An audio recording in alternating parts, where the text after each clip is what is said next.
Yo, if you're getting that annoying error in message stream thing on ChatGPT and you're using Brave, I think I found the fix.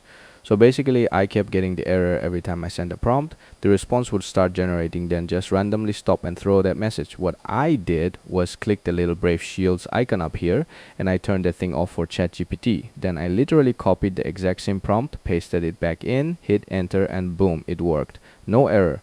Response came back normally. So if you're on Brave, that's the first thing I try. Also, if you've got a bunch of random extensions installed, especially VPNs, ad blockers, privacy stuff, I disable the ones you don't even use anymore. Some of them can mess with ChatGPT's connection, and if it's still acting weird, clear your cookies for ChatGPT and refresh the page. But honestly, for me, turning off Brave Shields was all it took. So yeah, if this saved you like 20 minutes of troubleshooting, you're welcome.